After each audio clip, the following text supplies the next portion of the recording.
karya Mabes Polri. Pada hari Kamis, Kapolri mengeluarkan satu keputusan yang luar biasa. Nanti itu Kapolri. Dia mengatakan 25 orang telah diperiksa, kemudian 15 dimutasi.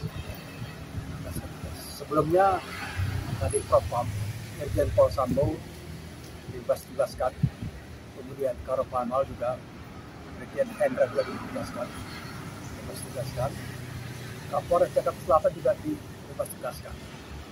Kemudian 4 orang sekarang ditaruh di tempat isolasi ya, untuk pemeriksaan.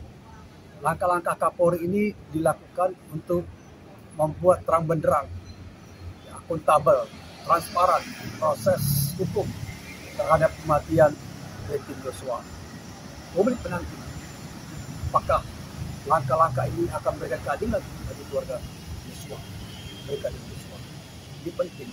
Dan kemudian juga kemajuan adalah dikenakannya pasal berlapis. Pasal 338 KUHP, pasal 56 dan pasal 55. Dengan dikenakan pasal 55 dan pasal 56 KUHP, itu artinya tidak hanya para dai yang minta kita ini bertanggung, tetapi juga ada yang lebih dari publik nanti. Dan kita sepakat, kita tidak usah berspekulasi siapa akan jadi tersangka dan sebagainya. Tapi cukup dengan pengenaan pasal 55 dan 56 sudah membuktikan bahwa ada tersangka lain. Nah, ternyata terbukti bahwa Barada ini adalah seorang supir, bukan jago tembak. Nah, kemudian kami tunggu bagaimana hasilnya. Dan juga tentu sesuai bentuk Kapolri sudah bekerja. Jadi sekali lagi kita tunggu bagaimana hasilnya, dan publik berharap ada keadilan bagi Brigadir Joshua dan juga keluarga. Ya, Dr. Asentorum, sekarang saya bersama dengan pakar pidana dan aktivis juga dari Universitas Pakuan, tepatnya Fakultas Pakuan. Selamat sore Bang John Simanjuntak. Selamat sore. Gimana kabar Bang? Sehat-sehat. Ini sama-sama. Nah, perkembangan terakhir nih, pemeriksaan dari pembunuhan Brigadir Joshua sudah masuk ke tahap yang penting, yaitu Kapolri memutasi 25 anggota Polri, ya, bintang 1 dan kemudian ada beberapa kombes dan perwira lainnya, karena dianggap bertindak tidak profesional, ya, atau menghalangi pemeriksaan itu. Nah, sebagai pakar hukum, kira-kira bagaimana Bang John melihat proses ini selanjutnya? Kira-kira gimana? Terima kasih, selamat sore. Kalau saya melihatnya di dalam konteks pemutasian di dalam hal atas akibat terjadinya peristiwa pembunuhan terhadap Brigadir Joshua, sehingga Kapolri mengambil langkah-langkah yang sangat positif. Statement yang perlu kita lihat, dengan kejadian ini menjadi suatu alat ukur kepada instansi kepolisian supaya diadakan suatu cuci gudang. Mencuci gudang ini untuk mengembalikan martabat kepolisian yang selama ini mempunyai dianggap masyarakat kredibel. Dengan kejadian yang sekarang ini, sudah waktunya Kapolri membenah diri supaya jangan terjadi timbul lagi Joshua 1, Joshua 2, Joshua 3. Ya. Ini kebetulan ya perkara terjadi di rumah perwira tinggi Polri ya. Jadi kan istilahnya perkara yang tidak mudah. Kemudian ada keluhan dari pihak keluarga, kok perkaranya proses penyelesaiannya seperti ini. Ya, anaknya di korban kok kemudian jadi masalah, dipersoalkan. Tapi dengan adanya langkah kemarin, ini kan satu langkah penting ya. Nah, kalau dari segi keluarga, misalnya dari kepentingan keluarga yang meninggal ini, apakah juga bisa memberikan rasa keadilan langkah-langkah Kapolri sekarang ini? Terima kasih. Sebagai Kapolri tetap berpedoman kepada aturan hukum yang ada. Di dalam konteks ini kepolisian itu atau Kapolri tidak boleh lari daripada hukum itu sendiri. Dalam konteks ini, bagaimana teknik pengungkapannya, apakah ada yang terlibat di dalam hal ini sehingga menjadi rumitnya kasus yang sebenarnya sederhana menjadi tidak sederhana.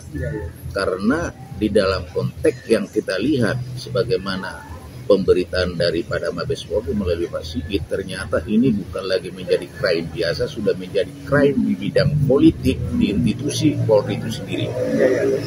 Ada satu yang juga yang paling bagus ya, bahwa ternyata pasal disangkakan kepada Brigadir E ini pada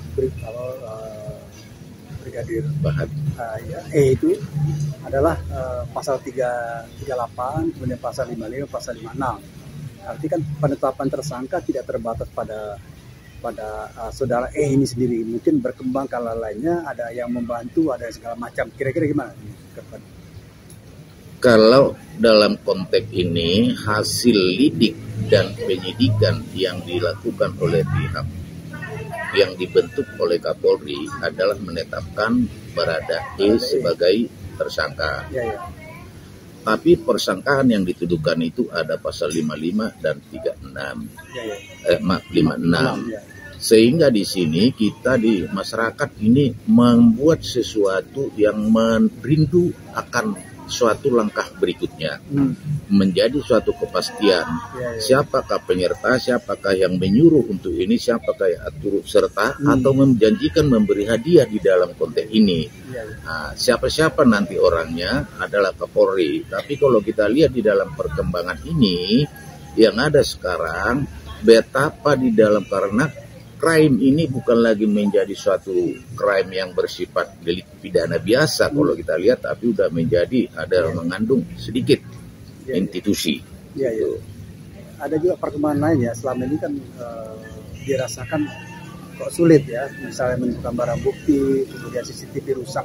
Apakah tindakan-tindakan seperti itu, misalnya menghilangkan CCTV, kemudian ada selongsong peluru hilang, segala macam itu ya. Tapi apakah ini semacam obstruction of justice, menghambat proses keadilan, gitu kira-kira? Dari segi hukum pidana gimana, Bang Jon?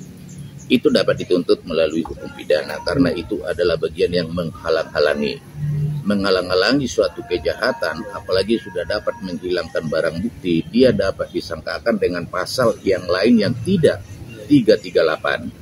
Karena 338 ini adalah pelakunya langsung kepada manusia atau si korban. Sedangkan mereka ini sekarang adalah menghilangkan barang bukti, itu dapat diancam atau juga menghalangi di dalam konteks hukum pidana siapapun orangnya itu. Terima kasih banyak. Ini terakhir Bang Jon, barangkali ada ungkapan duka cita kepada keluarga Brigadir Joshua ya. Silakan ungkapkan duka citanya kepada keluarga ini.